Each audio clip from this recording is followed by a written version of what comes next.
कोलकाता की भीड़भाड़ वाली गलियों में शाम ढलते ही एक अलग ही रौनक छा जाती थी। पीली रोशनी में चमकती दुकानें, लोगों की आवाजाही और सड़क किनारे लगे ठेले सब मिलकर शहर की पहचान बनाते थे। उन्हीं ठेलों में एक ठेला था जो सबसे ज्यादा भीड़ खींचता था। वो ठेला था विनोद का फुचका ठेला। विनोद कोई आम फुचका वाला नहीं था। उसकी उंगलियों का जादू और मसालों का स्वाद ऐसा था कि लोग दूर दूर से उसके फुचके खाने आते थे। हर शाम जैसे ही विनोद अपना ठेला लगाता, सबसे पहले उसका छोटा भाई किशोर आकर मदद करता। किशोर ने मुस्कुराते हुए कहा, भैया आज भी बहुत भीड़ लगने वाली है। विनोद हल्का सा हंसते हुए बोला।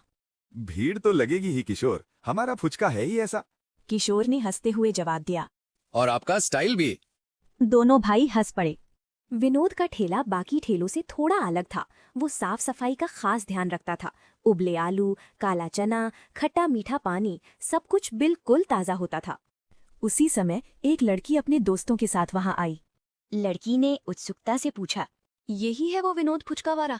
उसके दोस्त बोले, हाँ, एक बार खाओगी तो बार बार आओगी। लड़की ने विनोद से कहा, भैया मुझे थोड़ा कम तीखा देना। विनोद ने मुस्कुराते हुए कहा, आप पहली बार आई है ना? लड़की चौंक गई। आपको कैसे पता? विनोद ने फुचका बनाते हुए कहा, जो पहली बार आते हैं वही कम तीखा बोलते हैं, बाद में यही लोग एक्स्ट्रा स्पाइसी मांगते हैं। सभी दोस्त हंस पड़े। फुचका खाते ही लड़की की आंखें चमक उठी। वाह, इतना स्वादिष्ट फुचका मैंने कभी नहीं खाया।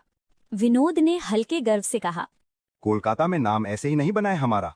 भीड़ धीरे धीरे बढ़ती जा रही थी। लोग लाइन में खड़े होकर अपनी बारी का इंतजार कर रहे थे। इसी बीच एक आदमी दूर खड़ा सब कुछ ध्यान से देख रहा था।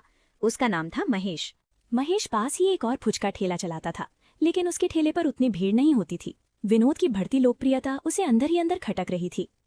महेश अपने दोस्त राजू से दूला, देख रहे, हर रोज इतनी भीड़, आखिर इसमें ऐसा क्या खास है?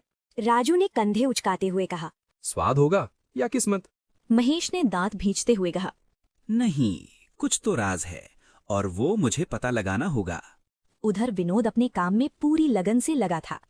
एक बुजुर्ग आदमी आए और बोले, बेटा, तुम्हारे फुचके में बचपन का स्वाद मिलता है।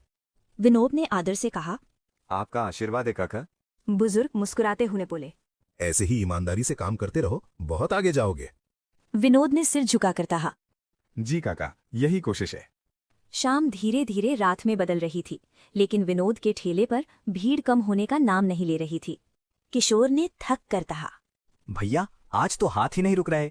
विनोद हंसते हुए बोला, मेहनत का फल है किशोर, थकान नहीं, खुशी महसूस करो। लेकिन उसी भीड़ के बीच महेश की आंखों में जलन और बढ़ती जा रही थी। वो मन ही मन बोला, विनोद, अब देखता हूँ तुम्हारा ये जादू कब तक चलता है। रात के अंत में जब विनोद अपना ठेला समेट रहा था, किशोर ने पूछा, भैया आप कभी डरते नहीं हो? इतने लोग, इतनी जिम्मेदारी। विनोद थोड़ी देर चुप रहा, फिर बोला, डर तो लगता है किशोर, लेकिन सच्चाई और मेहनत साथ हो तो डर खुद भाग जाता है। किशोर ने गर्व से अपने भाई की तरफ देखा, लेकिन उन्हें क्या पता था कि आने वाले दिनों में उनकी इस मेहनत और सच्चाई की परीक्षा होने वाली है। अगली सुबह कोलकाता की गलियां हमेशा की तरह चहल पहल से भरी हुई थी, लेकिन विनोद के मन में हल्की सी बेचैनी थी। पिछली रात महेश की आंखों में जो जलन उसने देखी थी, वो उसे बार बार याद आ रही थी। विनोद ने ठेला तैयार करते हुए धीरे से कहा, किशोर, आज थोड़ा संभल कर काम करना, पता नहीं क्यों मन ठीक नहीं लग रहा। किशोर ने हैरानी से पूछा। क्यों भैया, तबीयत तो ठीक है ना? विनोद ने बात टालते हुए कहा, हाँ, शायद मैं ही ज्यादा सोच रहा हूँ। शाम होते होते फिर वही भीड़ जुटने लगी। लोग हंसते बोलते फुचका खाने लगे। सब कुछ पहले जैसा ही लग रहा था, लेकिन असल में कुछ बदल चुका था। दूर खड़ा महेश आज बहुत शांत था। उसके चेहरे पर एक अजीब सी मुस्कान थी। महेश ने धीरे से राजू से कहा, आज मजा आएगा, देखता हूँ विनोद का नाम कैसे नीचे आता है। राजू थोड़ा घबराया। कुछ गलत मत करना महेश, बात बिगड़ सकती है।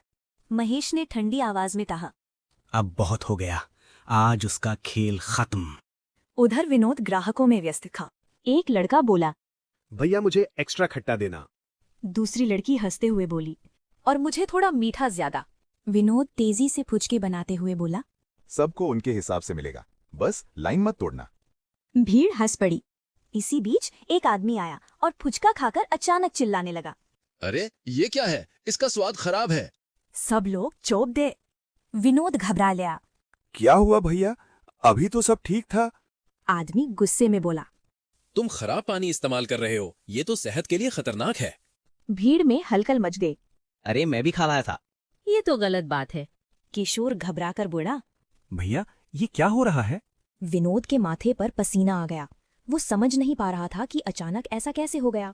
विनोद ने शांति से कहा। आप लोग घबराइए मत, मैं खुद चेक करता हूँ।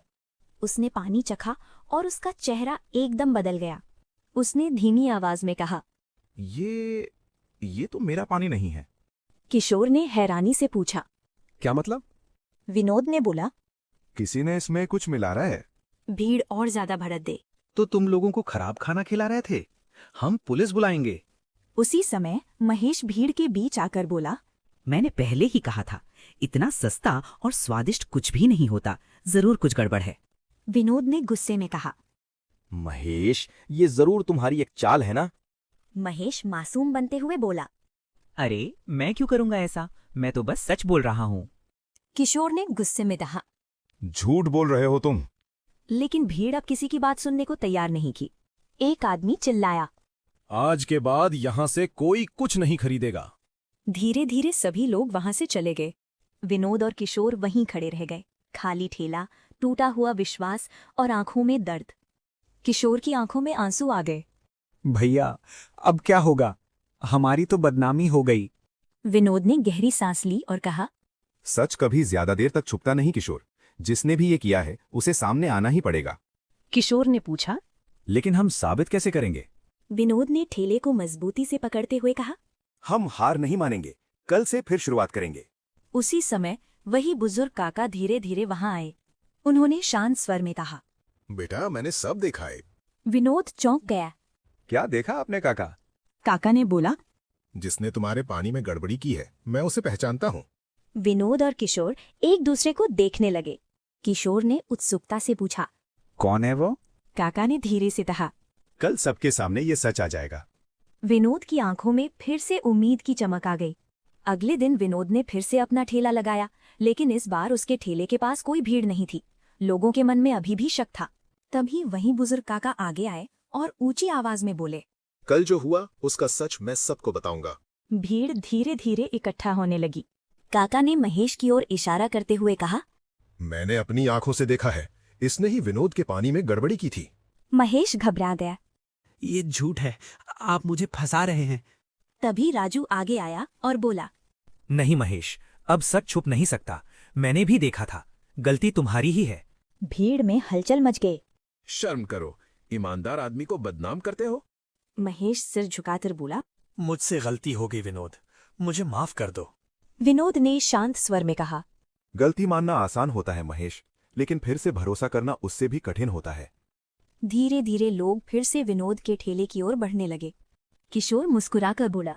भैया हमारी जीत हो गई। विनोद ने हल्की मुस्कान के साथ कहा। नहीं किशोर, ये जीत सच्चाई और मेहनत की है। और उसी दिन से विनोद का फुचका सिर्फ स्वाद ही नहीं, बल्कि ईमानदारी के लिए भी मशहूर हो गया।